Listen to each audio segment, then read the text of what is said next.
Dear friends, we have reached the step 4, which is sustained improvement. In this step, we will learn how to build enthusiasm among the team, motivate that team, because they have already done a PDSA and they have found some good change. You have to recognize them by giving certificates and celebrate the success of that PDSA and the aim which you were trying to achieve by celebrating it together as a team. How to share the results and successful projects widely. How to make policies with these new ways to work. Hardware the gains by making system changes. You need to take some specific actions to sustain improvement, like documenting the flow of new process, the new way of doing things, teaching people new ways to work, because they have found a new way to work which has helped in achieving the desired aim. Making changes in job descriptions, policies and procedures, because the job had been tinkered, changed, policies have to be made accordingly, and the procedures needs to demonstrate to one and all. Assigning day-to-day ownership for the maintenance of the new process. Having senior leaders remove any barriers that might allow slipping back to the old process. Address supply and equipment issues related to the aim. Problem is physicians' orders are illegible, causing medication errors. So what is the tinkering? Tinkering is encouraging physicians to write more clearly. System changes to have a pre-printed, standardized order sets to minimize need for handwriting. Because it is not possible for physicians to write clearly all the time. So it is, they may do it for a day or so, they may write clearly or in alphabet, but when they are hard pressed, they are in a rush, they will fall back to the original writing, and it is very difficult for a 40, 60, 70 years old to change writing. So having a pre-printed standardized order will help them certainly. Oximeter alarms are not set as ordered. What will you do? What does it entail? The dangers entailed in this is sometimes the oximeter alarms may not have been set to the higher limit, maybe 100%. So babies may be saturating beyond 95%, 96%, 97%, 98% or so, which can be dangerous, which can lead to retinopathy or prematurity and may cause irreversible blindness. So having a modified alarm defaults by the company, providing those oximeters with set default alarms of 95 at the upper cutoff would be helpful.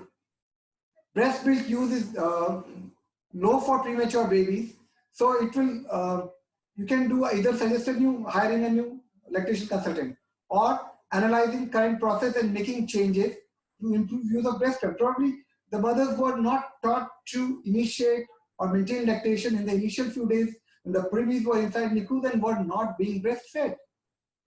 Using breast milk pumps to maintaining lactation or initiating letdown reflex would be so good.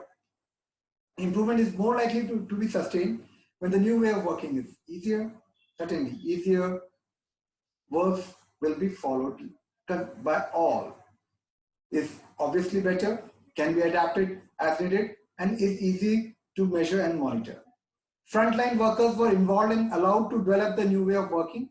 They have skills to monitor and adapt the new way of working.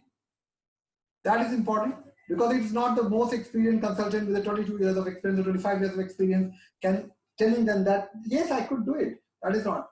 They should have done it before. They should have developed the new way of working, and that is likely to be sustained more.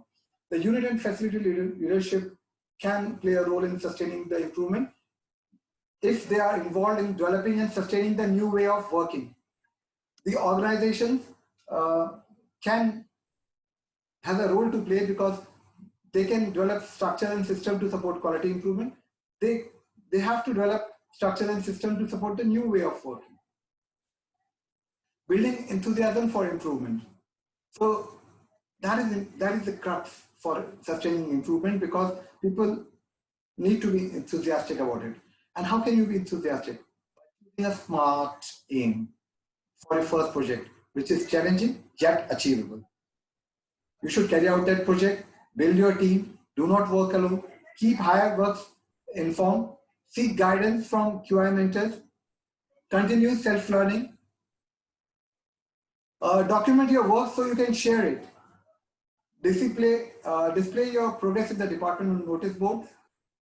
That is important, because that document and displaying is important. That is not just a routine and you are trying to show off themselves. It is inspiring. And you don't know when a person imbibes from it. It is just staying on the wall. But any moment, I've seen nurses looking at the wall and, oh yes, we could do it. We can do it again. We can repeat that.